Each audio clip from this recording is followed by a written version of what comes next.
இல்லை, திமுகவோட கோட்டைன்னெலாம் சொல்ல முடியாது. அது பெரிய ஓட்டையே விழுந்துருச்சு. நீங்கள் தேர்தலுக்கு அப்புறம் பாருங்கள், பெரிய ஓட்டைகள் இருக்கும். என்ன காரணம்னு கேட்டிங்கன்னா, இந்தி கூட்டணி ஆட்சி அமைச்சா ஸ்டாலின் அவர்கள் துணை பிரதமர் ஆகிறதுக்கான வாய்ப்புகள் இருக்கு. முதலமைச்சர் வேலையே ஒழுங்காக பார்க்க தெரியலையா? ஒரு சின்ன சின்ன விஷயங்கள் கூட தெரிஞ்சிக்க முடியாத ஒரு முதல்வர் எப்படி நமக்கு ஒரு நல்ல முதலமைச்சர், நல்ல ஆட்சியை தர முடியும்? இதே முடியாத ஒருத்தர் பிரதமர் ஆகிறது திமுகவுடைய செயல்பாடுகளோ திமுகவுடைய திட்டங்களோ மக்கள் மத்தியில் போய் ஒன்றுமே சேரலை. அவங்க கொடுத்த 525 வாக்குறுதிகளும் ஏமாற்றப்பட்ட வாக்குறுதிகள். குறிப்பாக சொல்லணும்னா 420 வாக்குறுதி தான் எல்லாமே. இது கட்சி உடைக்கிறதுக்கான செயல்னு பார்க்குறாங்க. சாதாரண ஒரு இயக்கத்தை போய் உடைக்க வேண்டிய அவசியம் கிடையாது. குவித்து வைத்து மக்களை கொள்ளடித்த மாதிரி, மக்கள்கிட்ட கொள்ளடித்த காசுகளை வச்சுருக்கவங்க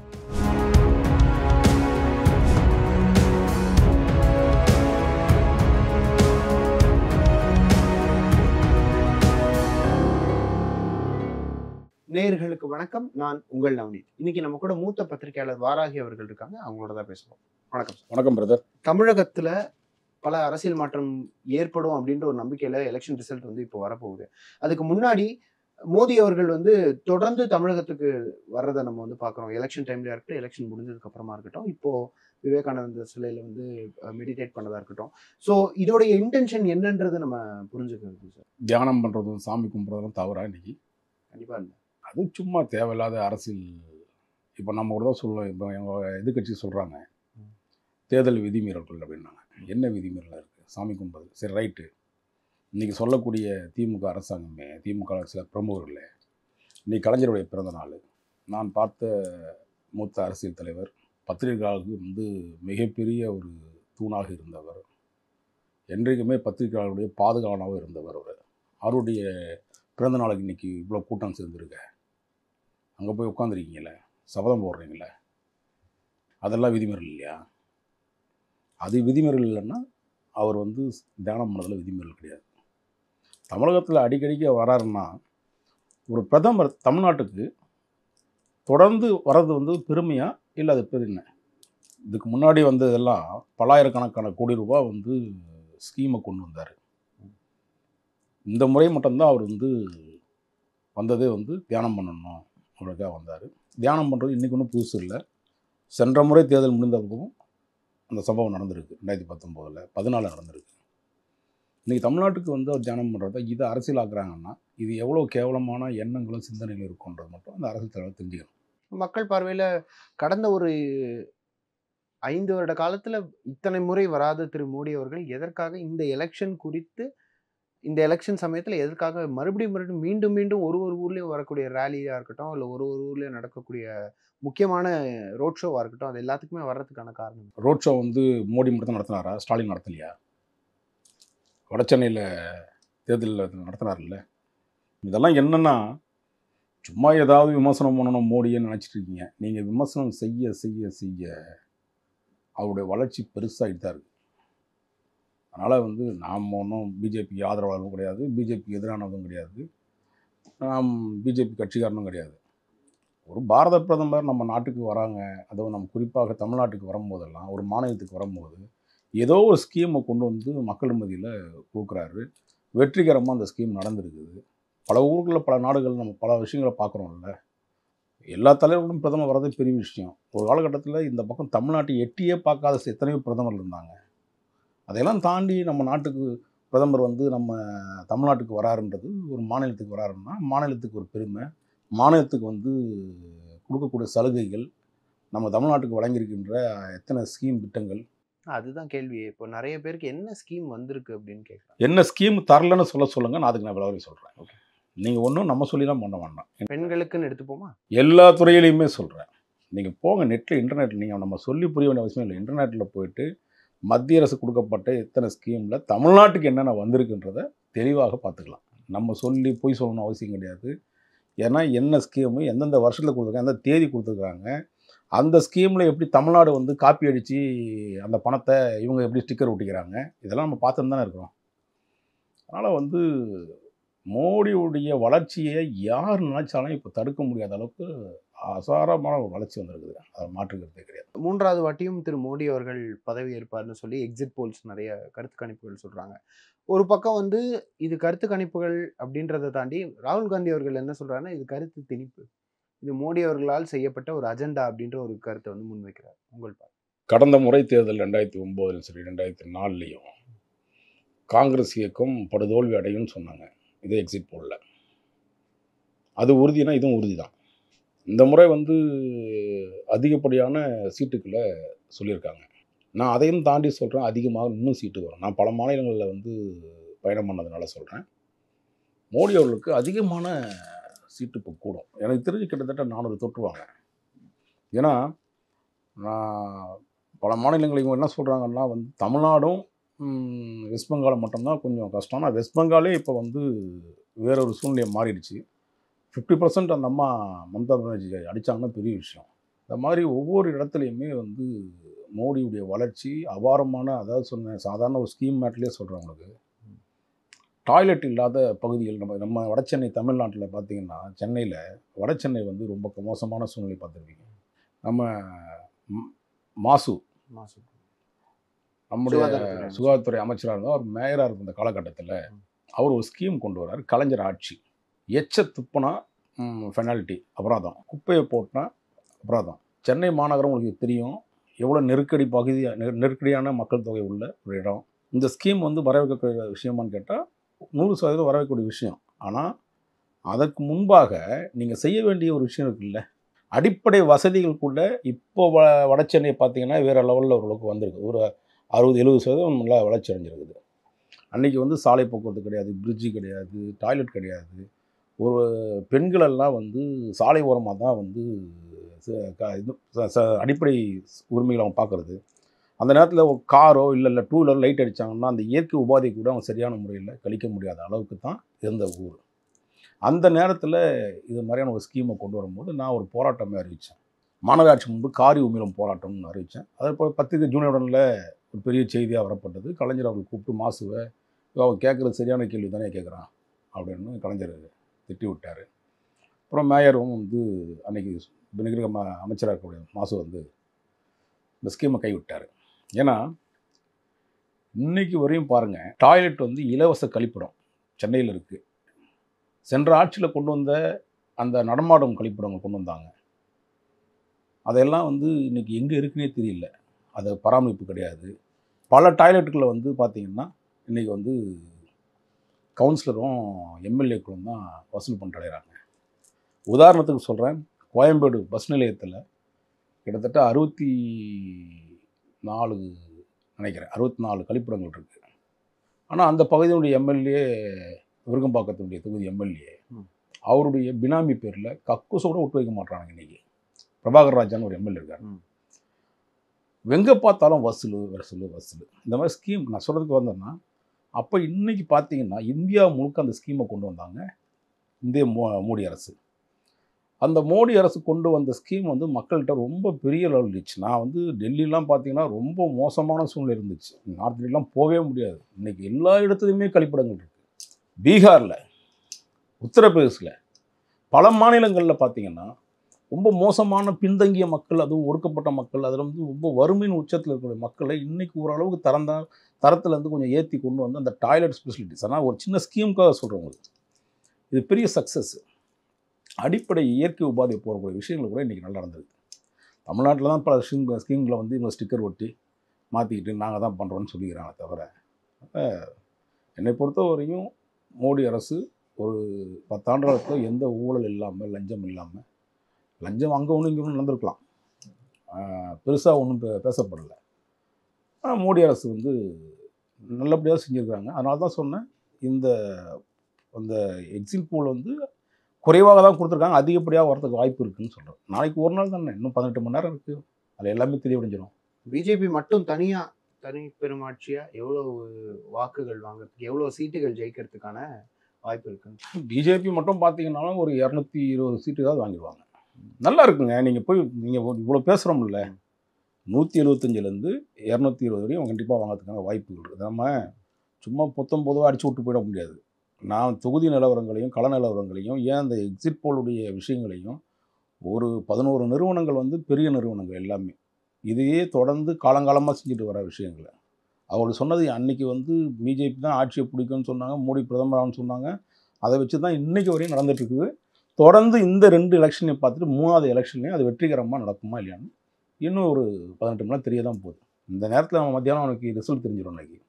ஆனால் 100% அவங்களுக்கு வர எல்லா வாய்ப்புக்குமே இருக்குது. தமிழகத்துல திமுகக்கு வந்து ஸ்ட்ராங் ப்ரிடிக்ஷன் கொடுத்துருக்காங்க. என்னதான் மோடி அலை பத்தி பேசினாலும், என்னதான் வந்து அண்ணாமலை ஒரு ஸ்ட்ராங்கான ஒரு கீ பிளேயரா இருந்தாலும் திமுக தான் ஜெயிக்கும் அப்படின்ற ஒரு விஷயத்த வைக்கிறாங்க. தமிழகத்துல உண்மையிலே பாஜக வளர்ந்திருக்கு அப்படின்றத இதை எடுத்துக்கலாமா? இல்ல என்னதான் மோடியா இருந்தாலும் அண்ணாமலையா இருந்தாலும் திமுகவோட கோட்டை தமிழகம் அப்படின்ற ஒரு பார்வை வைக்கப்படும். இல்லை, திமுகவோட கோட்டைன்னெலாம் சொல்ல முடியாது. அது பெரிய ஓட்டையே விழுந்துருச்சு. நீங்கள் தேர்தலுக்கு அப்புறம் பாருங்கள், பெரிய ஓட்டைகள் இருக்கும். என்ன காரணம்னு கேட்டிங்கன்னா, மக்கள் இன்றைக்கி வாக்களிச்சிருக்காங்கன்னா பணம் பல விஷயங்களை பெரும்பான்மாக விளையாடி இருக்கு. அதனால் திமுகவுக்கு வந்து தனிப்பெரும்பான்மையோட இவங்க வந்து இன்றைக்கி பார்த்திங்கன்னா, இன்றைக்கி கண்டிப்பாக 35-37 சீட்டு வந்து அவங்க பிடிப்பதற்கான வாய்ப்புகள் இருக்குது. அது இப்போ இல்லை, நான் பல மாதங்களாகவே சொல்லிட்டு வரேன். எப்படி மத்தியில் வந்து மோடி ஆட்சி அமைப்பாரோ, இங்கே பொறுத்தவரையும் ஒரு 35-37 சீட்டு இது பண்ணுவாங்கன்றது. அதையெல்லாம் தாண்டி அதிமுக என்கின்ற ஒரு பேர் இயக்கம் வந்து ஒரு அழிவின் பாதையினுடைய தலைமையில் இருக்குது. ஸோ அந்த இடத்துல பார்த்திங்கன்னா அவங்களுடைய பலவீனம் அதுவும் இல்லாமல் 3ஆவது வர பிரிஞ்சிருக்கு. அந்த அழிவின் பாதை தான் இன்றைக்கி வந்து இவங்களுக்கு ஒரு பெரிய பலமாக அமைஞ்சிருக்கு. வேறு திமுகவுடைய செயல்பாடுகளோ திமுகவுடைய திட்டங்களோ மக்கள் மத்தியில் போய் ஒன்றுமே சேரலை. அவங்க கொடுத்த 525 வாக்குறுதிகளும் வந்து ஏமாற்றப்பட்ட வாக்குறுதிகள். குறிப்பாக சொல்லணும்னா 420 வாக்குறுதி தான் எல்லாமே. அதனால் என்னை பொறுத்தவரையும் திமுக இங்கே வேறு வழி இல்லாமல் மக்கள் வந்து பணத்தை கொடுத்தாவது சில இடங்களில் வெற்றி வாய்ப்பை தக்க வச்சுக்கிறாங்க. இன்றைக்கி வந்து தமிழ்நாட்டில் அதிமுக என்கின்ற ஒரு பேர் இயக்கம் வந்து ஒரு அழிவின் பாதையில் நின்றுச்சுனால அது அவங்களுக்கு பெரிய பலமாயிடுச்சு. 2வது இந்த முறை வந்து நீங்கள் சொன்ன மாதிரி அண்ணாமலை அவர்கள் டபுள் டிஜிட் ஓட்டு கண்டிப்பாக வாங்குவாங்க பிஜேபி.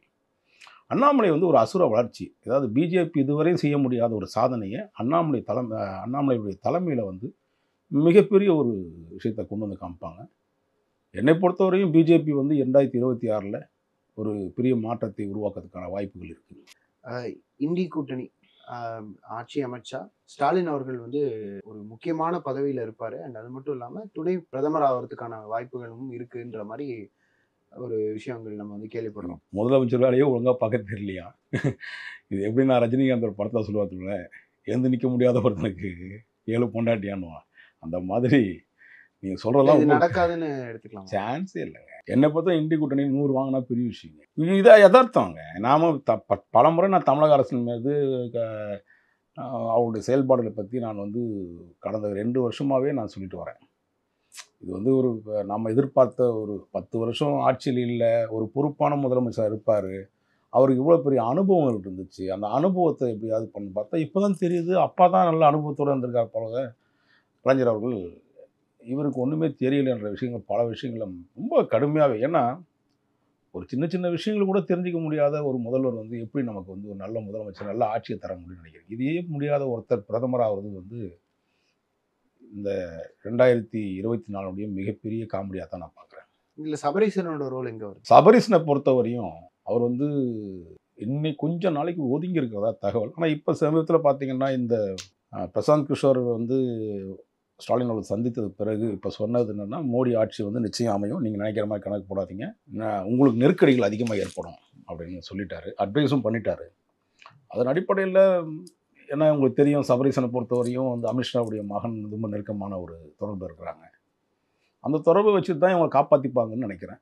அவர் தான் அந்த ரோல் அந்த தேர்தலுக்கு அப்புறம் நடக்கக்கூடிய சில விஷயங்கள் எந்த அளவுக்கு வந்து மோடியை வந்து எதிர்த்தாரோ, பிஜேபி எதிர்த்துக்காரோ, இப்போ அந்த அளவுக்கு வந்து சரண்டர் ஆகிறதுக்கு ஒரு சின்ன உதாரணம் நேற்று நடந்த இந்த இந்தி கூட்டத்துக்கு போகாமல் இருந்தது அவருக்கே தெரியும். வந்துட்டால் நம்ம கதாபாத்திரங்கள்லாம் வெளியில் வெளுத்துறோன்ட்டு. அதனால் அவரையும் ஒதுங்கி நிற்கிறாருன்னு தான் தெரியும். நீங்கள் சொன்ன மாதிரி இந்தி கூட்டணி வந்து ஜெயிக்கலை அப்படின்ற ஒரு பட்சத்தில் தமிழகத்தில் என்ன மாதிரியான ஒரு மாற்றம் ஏற்படும்? ஏன்னாக்கா இப்போ பாஜகவும் தமிழகத்தில் தனிப்பெரும்பான்மை அப்படின்ற பெருசாக ஒரு கவுண்ட்ல நம்மளால வர முடியல. ஆனா திமுக எம்பிக்கள் மட்டும் ஜெயிச்சிருக்காங்க அப்படின்னா, அதோட பிரயோஜனம்ன்றது என்னவா இருக்கும்? அதோட தமிழகத்தோட எதிர்காலத்தை எங்க பார்க்குறீங்க? மத்திய அரசை பொறுத்தவரை, மோடியை பொறுத்தவரை, அமித்ஷா பொறுத்தவரையும் தமிழ்நாட்டில் நீங்கள் 3 சீட்டு கொண்டு வந்தாலும் சரி, 1 சீட்டு கொண்டு வந்தாலும் சரி, ஒன்றுமே இல்லாமல் வந்தாலும் சரி, மத்தியில் ஆட்சி அமைக்க போகிறது அவர் தான். அதான் நான் சொன்னேனே, மக்களுடைய இயலாமை, அவருடைய வறுமை, இவன் 1000 ரூபா கொடுத்தாலும் சரி, 5000 கொடுத்தாலும் சரி, வாங்கிட்டு ஓட்டு போடுறது மக்களுடைய அறியாமையாக கூட இருக்கலாம். அப்படிதானே தவிர மக்கள்கிட்ட வந்து ஒரு பேராதரவு உள்ள ஒரு இயக்கமாக இங்கே இல்லை. எதிர்க்கட்சியும் பலமாக இல்லை. அதனால் வந்து இவங்களுடைய திமுகவுடைய ரோல் என்பது மிகப்பெரிய ரோலாக வந்து மத்திய அரசுக்கு இவர்களே சப்போர்ட் பண்ணாலும் பண்ணிடுவாங்க.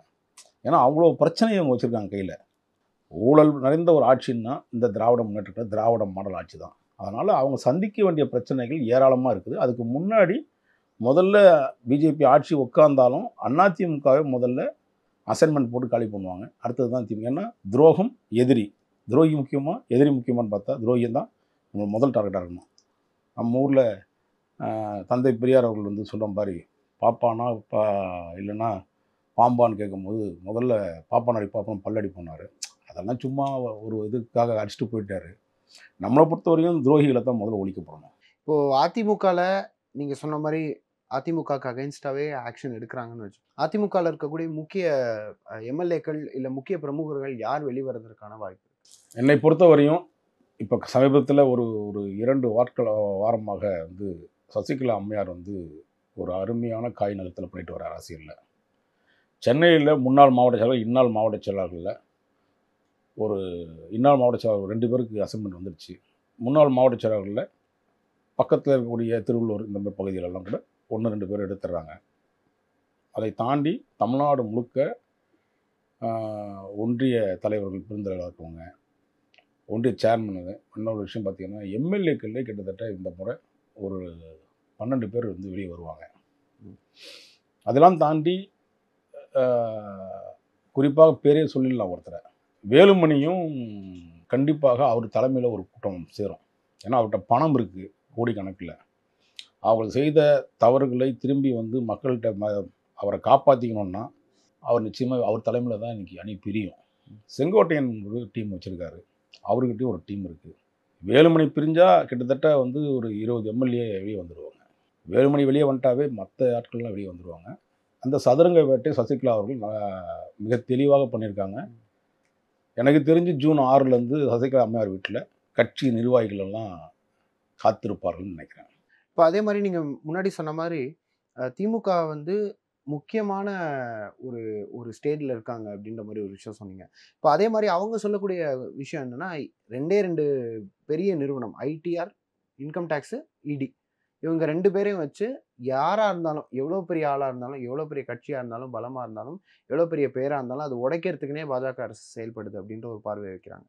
உங்களுடைய யதார்த்தமாக ஊருக்குள்ள நடந்திருக்கு தானே, மாநிலங்கள் நடந்திருக்கு, இல்லைன்னு சொல்ல முடியாதுல்ல. இது கட்சி உடைக்கிறதுக்கான செயல்னு பார்க்கலங்க. நான் என்ன சொல்கிறேன், சாதாரண ஒரு இயக்கத்தை போய் உடைக்க முடிய அவசியம் கிடையாது. ஓகேங்களா? குவித்து வைத்து மக்களை வந்து கொள்ளடித்த மாதிரி, மக்கள்கிட்ட கொள்ளடித்த காசுகளை வச்சுருக்கவங்கள்ட்ட இடியோ இல்லை அது வந்து இன்கம் டேக்ஸோ அல்லது வெவ்வேறு மத்திய புலனாய்வு அமைப்புகள் வந்து உள்ளே போகிறதுல தவறு இல்லைன்னு நினைப்பேன். நல்லவனை தொட்டால் தாங்க பிரச்சனை, குற்றவாளி தொட்டால் என்னங்க பிரச்சனை இருக்குது? மக்கள் சந்தோஷப்படுவான். அப்போ அதிமுகவும் இப்படி தானே உடைச்சாங்க அப்படின்னு ஒரு பார்வை இல்லை. அது வந்து அது உடைச்சாங்கன்றதில் என்னென்னா, அன்னைக்கு சசிகலா அம்மையாருடைய நிலைப்பாடுகள், செயல்பாடுகள் இதெல்லாம் வந்து அவங்களுக்கு இந்த இயக்கத்தை எப்படியாவது வீழ்த்தணும்னு தான் பிஜேபி அரசு அது செஞ்சிச்சு.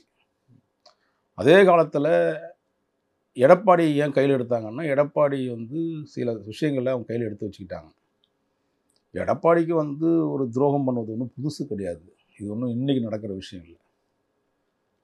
தமிழ்நாட்டில் நம்மளை தக்க வச்சுக்கணும், நம்ம சுயநலத்துக்காக எதை வேணால் செய்யலாம் அப்படின்னு நினச்சிக்காமட்டு வர, அன்னைக்கு 4 வருஷமாக அங்கேயே காலில் விழுந்து கிடந்தவர், ஒரு அடிமையான ஒரு நபர்.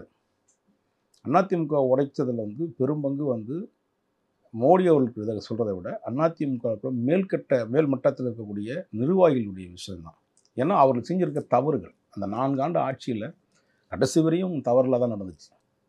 அதனால தான் அவங்க க்ளீனாக ரூட்டு போய், இல்லைன்னா வந்து ஒரு இயக்கத்தை உடைக்க முடியுமா அவ்வளோ சீக்கிரம்? நீங்கள் மகாராஷ்டிராலையும் பண்ணியிருக்காங்களே.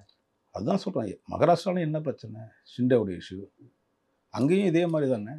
ஆக மொத்தம் எங்க ஒரு கட்சி ப்ராஸ்பரஸா இருக்கோ அங்க வந்து ஒரு ஒரு பிளவு ஏற்படுத்துறது பாஜக அப்படின்னு ஒரு பார்வை வைக்கப்படுது இல்லை. அரசாங்கம் எப்பவுமேங்க, இப்போ நம்ம தமிழ்நாட்டிலே எடுத்துக்கங்களேன், ஒரு இயக்கம் வளர்ந்துட்டே வருதுன்னு வச்சுக்கிங்கண்ணே.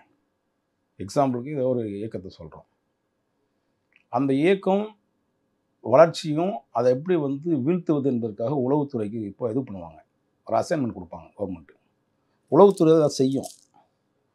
ஒரு டீமை உடைக்குதுன்னா ரொம்ப ஈஸியாக உழைச்சிடுவாங்க. அதுக்கான வேலைப்பாடுகள் எல்லாத்தையுமே களத்தில் இறங்கி வேலை செஞ்சு கொடுத்துருவாங்க. அது மாநில அரசாக இருந்தாலும் மத்திய அரசாங்கம் எப்பவுமே வந்து அந்த வேலையை செய்கிறது வந்து அரசாங்கத்தினுடைய இது பேர் சாணக்கியத்தனம் பெருசாக சொல்லிப்பாங்க, அவ்வளோதான். ஆனால் மிரட்டுறது என்ன சொன்னேன், ஏழைகள் அதனால் எதனா பாதிச்சிருக்கானா, மக்களுக்கு எதாவது பாதிப்பு வந்திருக்கா? ஒன்றும் கிடையாது. இவங்க குவிச்சு வச்சு கொள்ளடிக்கிறானுங்க, இவங்களை உடைக்கிறது என்ன தப்பு இருக்குதுன்னு நினைப்பாங்க மக்கள். இது யதார்த்தத்தின் உண்மைங்க. இது அரசியலில் வந்து எழுதப்படாத விதிகள். செந்தில் பாலாஜி, பொன்முடி இவர்களை தொடர்ந்து எலெக்ஷன் ரிசல்ட்ஸ்க்கு அப்புறமா முக்கிய அமைச்சர்கள் ஒரு சிலரோட பேரும் வந்து இந்த லிஸ்ட்ல இருக்கு. இந்த பல பேர் வந்து இந்த இடியோட ரேடார்ல வருவாங்க அப்படின்னு ஒரு பார்வை வைக்கப்படுது. யார் யார் வர்றதுக்கான வாய்ப்புகள் இருக்கு? திமுகவுடைய முக்கிய கோர் எலமெண்ட்டை வந்து உடைக்கிறதுக்காக இது பாஜக படுத்துற சதி அப்படின்ற மாதிரி ஒரு பார்வை வைக்கப்படுது. உங்களுக்கு நீங்கள் அதையெல்லாம் தாண்டி இடியை விட இடியும் என்சிபியும் சில சம்மன்களை இப்போ சர்வ் பண்ண போகிறாங்க. எப்படின்னா குறிப்பாக வந்து துரைமுருகன் அவர்களுக்கு, மணல் மாஃபியா கரிகாலன் அவருக்கு, அடுத்தது பார்த்திங்கன்னா வெங்கடாச்சலம்னு ஒரு நபர், இப்படி வந்து ஐயப்பன், இது போன்ற நபர்களுக்கு என்சிபிலேருந்தும் வரும், அல்லது வந்து இடியிலேருந்தும் ஒரு குரூப் வரப்போகுது. புதுசாக ஒரு ஃப்ரெஷ்ஷாக ஒரு லிஸ்ட் ரெடியாக இருக்குது.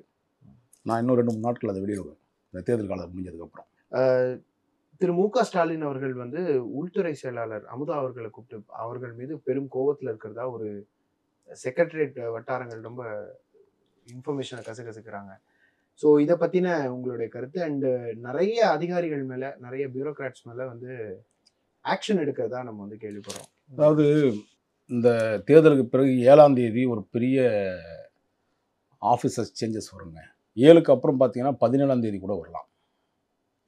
ஏன்னா இந்த முறை தேர்தலில் பல விஷயங்கள் அதிகாரிகள் செஞ்ச விஷயங்கள்லாம் வந்து உளவுத்துறை ரிப்போர்ட் போயிருக்கு. அது மட்டும் அல்ல, ஒரு சேஞ்ச் எப்பவுமே தேர்தல் முடிஞ்சதுக்கப்புறம் வைப்பாங்க, எந்த கவர்மெண்ட் வந்தாலும். நீங்கள் உள்துறை செயலாளர் அமுதார் மீது என்ன கோவன்றது வெளிப்படையாக வந்து இந்த தேர்தல் முடிஞ்சது இந்த மாற்றப்படுவார்கள் இல்லையா அதிகாரிகள்லாம், அப்போவே நீங்கள் தெரிஞ்சுக்கலாம் எதுக்காக இதை மாற்றப்பட்டாருன்ட்டு. அந்த அம்மையார் வந்து இந்த என்கவுண்டரு ஸ்பெஷலிஸ்ட்னு சொல்லிக்கிறீங்க இல்லையா, ஒரு ஏகாம்பரம், வேறு என்ன வெள்ளத்துறை, அந்த வெள்ளத்துறை மீது கொடுக்கப்பட்ட சார்ஜ் வந்து தவறுன்னு அவருக்கு ஏதோ இப்போ தான் கும்பகோணம் தூங்கி இருந்த மாதிரி எழுந்து பார்த்துட்டு தெரிஞ்சிருக்காரு. அதுவும் என்ன உளவுத்துறை ரிப்போர்ட் போடுறாங்கன்னு தெரியல. ஆனால் அதுக்கு பின்னாடியும் அந்த சாதிய வன்மங்கள் நிச்சயமாக அதில் இருக்குது. அதை நான் வெளிப்படையாக ஒரு நாள் தெளிவாக சொல்லுவேன். ரொம்ப நன்றி. என்னோட கேள்விகள் எல்லாத்தையும் பதில் சொன்னதுக்கு, உங்களோட நேரத்தை எங்களோட பகிர்ந்ததுக்கு நன்றி பிரதர்.